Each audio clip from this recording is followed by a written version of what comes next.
వంశీ ఇందు కంగారు పడడం చూసి ఏమైంది ఇందు అని ఇందుని అడుగుతూ ఉంటాడు.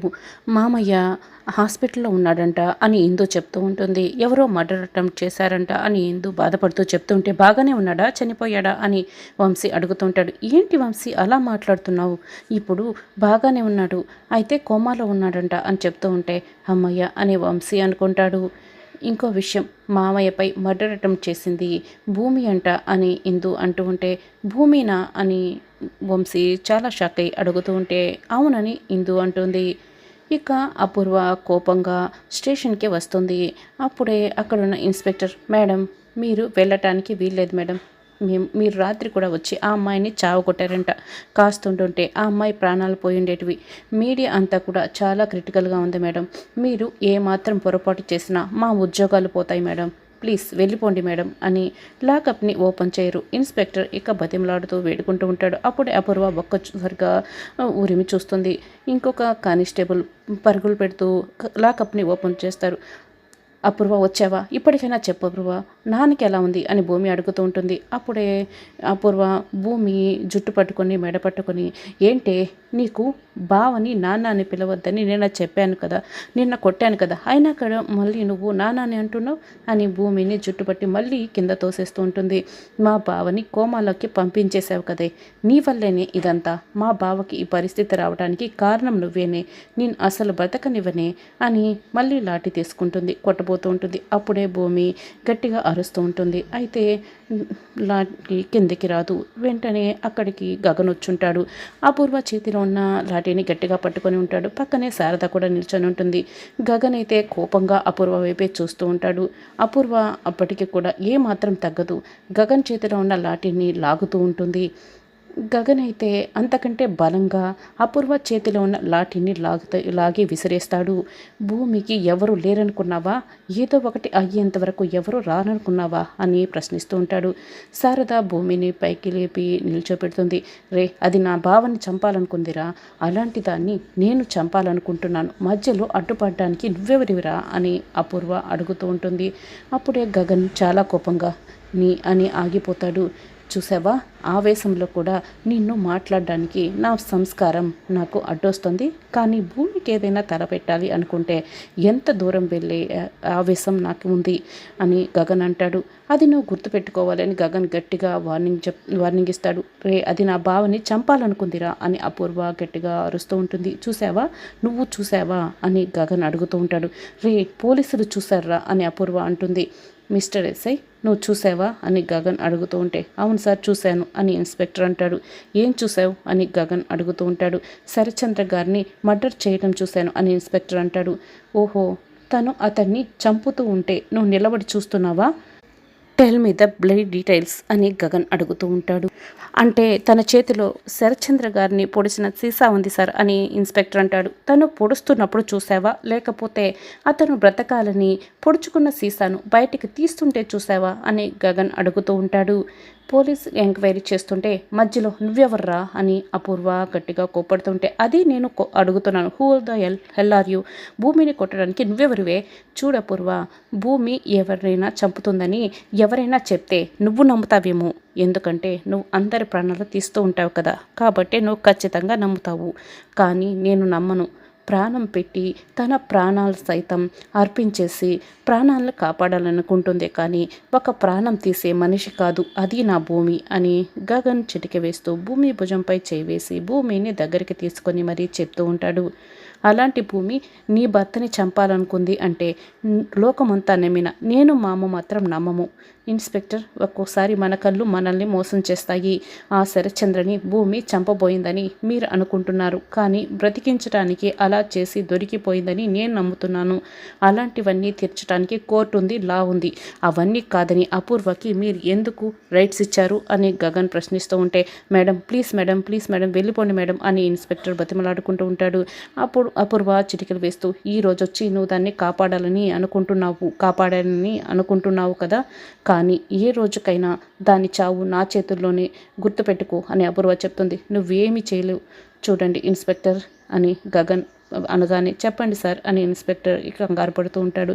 చూసారా, భూమిని చంపుతానని మీ కళ్ళ ముందే ఎలా వార్నింగ్ ఇస్తుందో ఇందుకు మీరు కూడా సాక్ష్యం, నేను కూడా సాక్ష్యం. ఇప్పుడు నేను అపూర్వ మీద కేసు పెడుతున్నాను. ఈ అపూర్వని లాకప్లో వేయండి. ఈ అపూర్వ చేతికి లాఠీ ఇచ్చినట్లే మా చేతికి కూడా ఒక లాఠీ ఇవ్వండి. నేను ఈ అపూర్వని కొడతాను అని గగన్ అంటాడు. ఇక అపూర్వ అయితే ఏం కోపంగా రగిలిపోతూ అక్కడి నుంచి వెళ్ళిపోతుంది. భూమి ఇక కింద పడిపోతూ ఉంటే శారద భూమిని భుజంపై వేసుకొని రామ రామ రామ ఇట కూర్చోమ్మా అని తన మధ్యలో కూర్చోబెట్టుకుంటారు. గగన్ శారద మధ్యలో కూర్చోబెట్టుకుంటారు. ఏంటమ్మా భూమి, రాత్రి నువ్వు గగన్తో వచ్చుంటే ఇదంతా జరిగి ఉండేది కాదు కదా, అసలు నువ్వు ఎందుకు రాలేదమ్మా, అసలు ఏం జరిగిందమ్మా, అక్కడికి ఎందుకు వెళ్ళావు అని శారద అడుగుతూ ఉంటుంది. రాత్రి ఉన్నట్లుండి ఫోన్ వచ్చిందంటే అని భూమి ఇక మొత్తం చెప్తూ ఉంటుంది. అక్కడికి వెళ్ళడం, సీసాని బయటకు తీయడం, పోలీసులు రావడం అంతా కూడా చెప్తూ ఉంటుంది. నేను అక్కడికి వెళ్ళేసరికి చీకటిగా ఉందండి. ఆ చీకట్లో ఎవరో ఒకరు నన్ను డాష్ ఇచ్చి అక్కడి నుంచి వెళ్ళిపోయారు. నేను వాళ్ళు ఎవరన్నది గుర్తుపట్టలేకపోయాను అని భూమి బాధపడుతూ ఉంటుంది. గగన్ భూమి కన్నీళ్లు తుడుస్తూ ఉంటాడు. వాళ్ళు ఎవరైనా సరే చట్టం పట్టుకుంటుంది, వాళ్ళకి శిక్ష పడేలా నేను చేస్తాను, నువ్వు భయపడకు భూమి, బాధపడకు అని గగన్ ధైర్యం చెప్తూ ఉంటాడు. ఇక చరణ్ బెడ్ పై నిద్రపోతూ ఉంటాడు. బిందు ఒక గ్లాస్తో వాటర్ తీసుకొచ్చి నిద్రపోతున్న చరణ్ ముఖంపై కొడుతుంది. ఏంటి నిద్రపోతుంటే ఇలా కొడుతున్నావు అబ్బా అని చరణ్ తల్ల పెట్టుకొని ఇంకొంచెం మత్తుగానే మాట్లాడుతూ ఉంటాడు. ఒరే అన్నయ్య, రాత్రి నుంచి నీకు నాన్నకి విషయం చెప్తామని ఎంత ప్రయత్నించినా కూడా మీరు అసలు పట్టించుకోవటం లేదు. నేను ఇలా నీళ్లు కొట్టక ఇంకేం చెయ్యాలిరా అన్నయ్య, అసలు నువ్వు ఎందుకు తాగావు అని బిందు అడుగుతూ ఉంటుంది. అసలు నువ్వేం చెప్తావో చెప్పవే ముందు అని చరణ్ అడుగుతాడు. మామయ్యపై భూమి మర్డర్ అటెంప్ట్ చేసిందంట, మామయ్య హాస్పిటల్లో కోమాలోకి వెళ్ళిపోయాడు అని చెప్తూ ఉంటే, ఏంటి భూమి ఇదంతా చేసిందా, ఇంతకీ నాన్నెక్కడున్నాడు అని చరణ్ అడుగుతూ ఉంటాడు.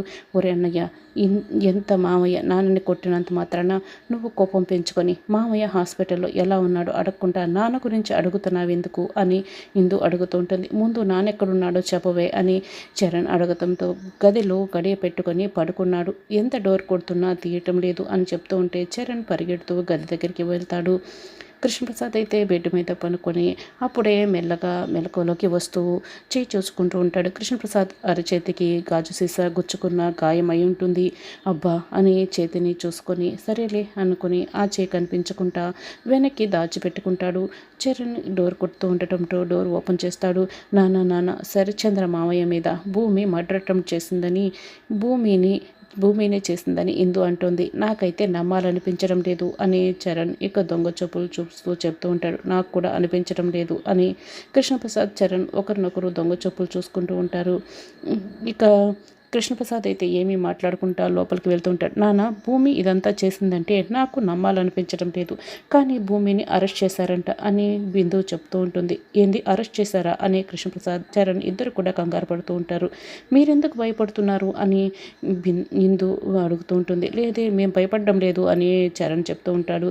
మన వాళ్ళంతా కోర్టుకి వెళ్తున్నారు, కొంతమంది హాస్పిటల్లో ఉన్నారు, అటునుంచటే కోర్టుకు వెళ్తామని కూడా చెప్పారు, మీరు కూడా వెళ్తారా అని బిందు అడుగుతూ ఉంటుంది. ఇంకా కోర్టు మొదలవుతుంది. గగన్, నక్షత్ర, అపూర్వ, మీరా అందరూ కూర్చొని ఉంటారు. వంశీ, కృష్ణప్రసాద్, చరణ్ మాత్రం బాగా కంగారు పడుతుంటారు. అప్పుడే జడ్జి గారు భూమిని ప్రవేశపెట్టండి అని చెప్తూ ఉంటే, నమస్కారం జడ్జి గారు అని ఇక బోన్లో నిలబడుతుంది భూమి. ఈమె హంతకురాలు అని మొదలు పెడుతుంటే, చూడండి నా క్లయింట్ ఏ నేరం చేయలేదు కాబట్టి అక్యూజర్ని గుర్తుపెట్టుకొని మర్యాదగా సంబోధించమని పీపీ గారిని కోరుతున్నాను అని భూమి తరపున లాయర్ వాదిస్తూ ఉంటాడు. ఓకే అని లాయర్ అంటాడు. చూడండి యువర్, ఈ భూమి హత్య చేసిందనడానికి మొత్తం ఎవిడెన్స్లన్నీ నేను మీకు సమర్పించాను. అంతేకాకుండా ఈ భూమి హత్య చేసింది అనడానికి మొదటి నుంచి ఈ భూమి పుట్టి పూర్వోత్తరాలు మొత్తం కథ తెలుసుకోవాలి. తన కన్న తల్లిదండ్రులు వెతుక్కుంటూ ఈ భూమి ఎక్కడికి వచ్చింది, తను ఎక్కడి నుంచి వచ్చిందన్న నిజాలు కూడా ఎవరికి ఏమీ తెలియవు. కానీ తన కన్న తల్లిదండ్రులు వెతుక్కుంటూ అన్న దాంట్లో కూడా నిజం లేదు అని చెప్తూ ఉంటారు. ఏం మాట్లాడుతున్నావు అని గగన్ అరుస్తూ ఉంటాడు. ఆయన అబద్ధం చెప్తున్నారు, నమ్మకండి అని కృష్ణప్రసాద్ చెప్తూ ఉంటే, ఆర్డర్ కూర్చోండి అని జడ్జి కోపడతాడు. మేము ఒట్టేసి చెప్తున్నాను, నా కన్న తల్లిదండ్రుల్ని వెతుక్కుంటూనే నేను ఇక్కడికి వచ్చాను అని భూమి బాధపడుతూ ఉంటుంది. చూడండి భూమి గారు, మీ ఒట్టులు మీ కన్నీళ్ళు ఇక్కడ సరిపోవు, సాక్ష్యాలు ఉన్నాయా అని లాయర్ అడుగుతూ ఉంటాడు. లేవు అని భూమి అంటుంది. ఈ భూమిని శరత్చంద్ర గారు దత్తత తీసుకుందామని అనుకున్నారు. కన్న కూతురు కంటే ఎక్కువగా చూసుకున్నారు. కానీ కొన్ని పరిస్థితుల కారణంగా ఈ భూమి అతనిపై పగ పెంచుకుంది. అతని ప్రాణాలు తీసేసింది. మర్డర్ అటెంప్ట్ కూడా చేసింది. ఈవిడ నిందితురాలు అని చెప్తూ ఉంటాడు. అబద్ధం జడ్జి గారు, నేను మా నాన్నని ఎందుకు చంపాలనుకుంటాను అని భూమి అంటుంది. మీ దగ్గర ఏవైనా సాక్ష్యాలున్నాయా? అన్ని సాక్ష్యాలు కూడా మీకు వ్యతిరేకంగానే ఉన్నాయి. మీరు చేయలేదనడానికి ఒక్క సాక్ష్యం చెప్పండి అని జడ్జి గారు చెప్తూ ఉంటే, ఉంది జడ్జి గారు, నా దగ్గర ఒక సాక్ష్యం ఉంది. అది ఏంటంటే, అసలు నా కన్న తండ్రిని నేనెందుకు చంపాలనుకుంటాను? శరత్చంద్ర గారు నా కన్న తండ్రి అని గగన్ వైపు చూస్తూ భూమి అంటుంది. ఇక అది విని అందరూ అయితే షాక్ అవుతారు.